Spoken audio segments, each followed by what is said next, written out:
Taste the Daily. சொத்து வரியை உயர்த்த மாட்டோம் என வாக்குறுதி கொடுத்து ஆட்சிக்கு வந்த திமுக சொத்து வரியை உயர்த்திவிட்டு சாக்குப்போக்கு சொல்வதாக எதிர்க்கட்சி தலைவர் எடப்பாடி கே பழனிசாமி குற்றம் சாட்டியுள்ளார். அதிமுக அரசு இருக்க வரைக்கும் சொத்து வரி ஏறாம பார்த்துக்கிட்டோம். ஆட்சி மாற்றம் ஏற்பட்ட பிறகு சொத்து வரியை உயர்த்திட்டு எங்க மேல பழி போட பார்க்கிறார்.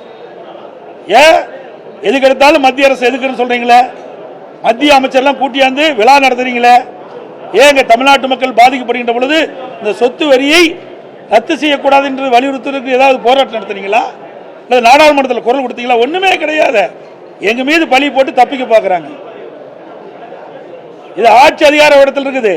அவர்கள் தான் இந்த சொத்து வரியை ஏறாம பார்த்துக்கணும், ஏற்றிய சொத்து வரி ரத்து செய்யணும்.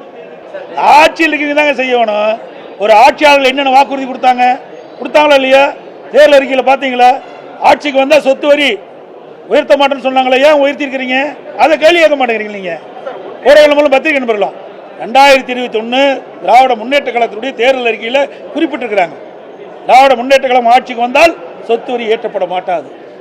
இப்போ ஏற்றிருக்காங்கல்ல, அதைத்தான் நாங்கள் ரத்து செய்ய சொல்கிறோம். அப்படி இருக்கும்போது ஏன் 2021 சட்டமன்ற பொதுத் தேர்தல் போது மக்களை ஏமாற்றி ஓட்டுகளை பெறுவதற்காக இந்த பொய்யான வாக்குறுதி வெளியிட்டீங்களா? நீ பொய்யான வாக்குறுதி வெளியிட்ட காரணத்தினால தானே அந்த வாக்குறுதி நம்பித்தானே மக்கள் திமுக வாக்களிச்சு நீங்க ஆட்சியில் இருக்கிறீங்க. ஆட்சிக்கு வருவதற்கு எந்த பொய் வேணாலும் நீங்க சொல்லுவீங்க. ஆட்சிக்கு வந்த பிறகு அவருடைய தேர்தல் அறிக்கையை எல்லாம் மறந்துடுவீங்க.